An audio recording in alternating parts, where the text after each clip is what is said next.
Hello everyone, कैसे हो आप सभी। जो भी स्टूडेंट आरपीएससी फर्स्ट ग्रेड की तैयारी कर रहे हैं और जिनको समझ नहीं आ रहा है कि हम दोनों पेपर को कैसे मैनेज करें, फर्स्ट पेपर पढ़ते हैं तो सेकंड पेपर का सिलेबस रह जाता है और सेकंड पढ़ते हैं तो फर्स्ट का टाइम नहीं मिलता है, उनके लिए ये वीडियो हेल्पफुल है। सबसे पहले तो आप जो हैं, जो न्यू स्टूडेंट्स हैं, जिन्होंने अभी प्रिपरेशन स्टार्ट की है, वो सबसे पहले तो ये देखें कि ये ना इसमें सिलेबस क्या है और कितने कितने क्वेश्चन कौन सी सब्जेक्ट से हैं। सबसे पहले बात करते हैं पेपर फर्स्ट की। पेपर फर्स्ट में जो राजस्थान और इंडियन हिस्ट्री है उसके क्वेश्चन आपके 15 क्वेश्चन एवरेज आते हैं और जो 30 नंबर के होते हैं। दूसरा है मैथ्स, लैंग्वेज, रीजनिंग, इनके 20 क्वेश्चन आते हैं 40 नंबर के। करंट के 10 क्वेश्चन आते हैं 20 नंबर के। साइंस, पॉलिटी और राजस्थान की जो ज्योग्राफी होती है उनसे 15 क्वेश्चन आते हैं 30 नंबर के। और एजुकेशन मैनेजमेंट जो है उसके 15 क्वेश्चन आते हैं 30 नंबर के। इस तरह से आपके 75 क्वेश्चन आते हैं पेपर फर्स्ट में, जो 150 नंबर के होते हैं।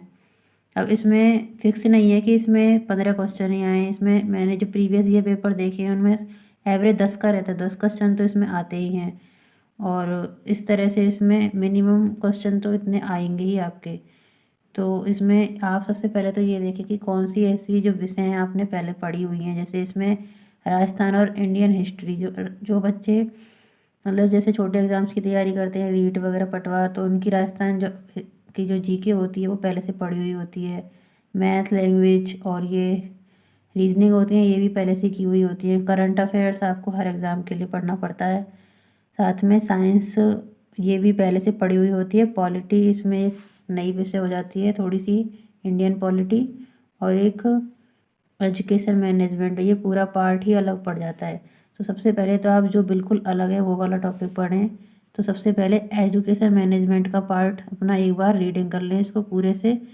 और इसमें इंडियन हिस्ट्री ये पार्ट, आप ये सबसे पहले तो ये दो पार्ट अपने कंप्लीट कर लें। उसके बाद ये जो आपने पहले से पढ़े हुए हैं इनको आप बाद में करना। फिर आपका जो फर्स्ट पेपर का जो सिलेबस आपने एक भी बार नहीं पढ़ा हुआ है वो आपका कंप्लीट हो जाएगा। उसके बाद सेकंड पेपर में अगर आपने कोचिंग ली हुई है या फिर आप सेल्फ स्टडी कर रहे हैं तो सबसे पहले उसका जो है आप सिलेबस देखें। सिलेबस की बात करें तो इसमें 150 क्वेश्चन आते हैं 300 नंबर के, जिसमें 11th-12th के क्वेश्चन आते हैं, ग्रेजुएशन वाले पार्ट से आते हैं और पोस्ट ग्रेजुएशन से आते हैं। साथ ही इसमें साइकोलॉजी और आईसीटी से रिलेटेड भी क्वेश्चन आते हैं। पिछले बार के जो पेपर में साइकोलॉजी इसी सेकंड पेपर में इंक्लूड थी, लेकिन इस बार इसको अलग कर दिया गया है। ये दोनों ही आपके फर्स्ट पेपर में आएंगे। तो आपके जो ये क्वेश्चन हैं इनके आपका वेटेज बढ़ जाएगा उसमें, और इनका जो लेवल है वो भी बढ़ जाएगा, क्योंकि इसमें साइकोलॉजी वगैरह ये आ जाते थे तो इससे थोड़ा ये इजी पड़ता था पार्ट।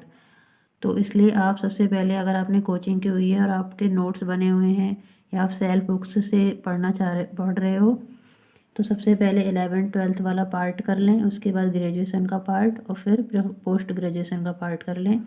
और साइकोलॉजी और इनको बाद में करें। सबसे पहले ये आपके पार्ट्स हो जाएंगे एक बार, तो आपको ये पता रहेगा कि मेरी सब्जेक्ट कैसी है, कितनी मेरी उस पर कमांड है। 11th-12th से आप पहले स्टार्ट करेंगे तो आपके जो बेसिक हैं वो क्लियर हो जाएंगे। उसके बाद ग्रेजुएशन करना, फिर उसके बाद सबसे बाद में पोस्ट ग्रेजुएशन, क्योंकि इसका वेटेज सबसे कम होता है इसमें। फिर साइकोलॉजी और आईसीटी बाद में कर लेना। इस तरह से आपका सेकंड पेपर की एक बार आपकी पूरी रीडिंग लग जाएगी। उसके बाद आप फर्स्ट पेपर जो आपने चीज़ें पहले पढ़ी थी और साथ में इसका पूरा कंबाइन इसका रिवीजन स्टार्ट कर देना सब्जेक्ट वाइज। और साथ में सेकंड पेपर को टाइम ज़्यादा देना, इसमें आप सारी सब्जेक्ट्स का रिवीजन स्टार्ट कर देना। इस तरह से आपका जो पूरा सिलेबस है वो साथ साथ चलता रहेगा। और करंट को आप जब आपके पेपर की डेट आ जाए उस हिसाब से आप 6 महीने या 1 साल का जितना भी आता है करंट अफेयर, उस हिसाब से उसको बाद में पढ़ना। इस तरह से आपका जो है वो पूरा सिलेबस भी कंप्लीट हो जाएगा, साथ में तैयारी भी आपकी अच्छी तरह से होती रहेगी। ये मेरे पर्सनल ओपिनियन से मैंने बताया, ज़रूरी नहीं है कि आप इसी स्ट्रेटजी को फॉलो कीजिए। मेरे को यही स्ट्रेटजी सही लगी थी, इसलिए मैंने आपको मेरी स्ट्रेटजी बता दी है। मैंने भी आरपीएससी का कोई भी पेपर पहले नहीं दिया हुआ है, मेरा ये फर्स्ट पेपर होगा। इसलिए मुझे इसके बारे में ज़्यादा नॉलेज नहीं है, लेकिन मुझे जो लगा, जो मेरा प्रीवियस नॉलेज था, उस हिसाब से मैंने अपनी यही स्ट्रेटजी बनाई है। आप अपने हिसाब से अपनी पढ़ाई कर सकते हैं। आपको ये वीडियो अगर अच्छी लगी हो तो वीडियो को ज़रूर लाइक करें और चैनल पर नए हो तो चैनल को ज़रूर सब्सक्राइब करें। Thank you so much.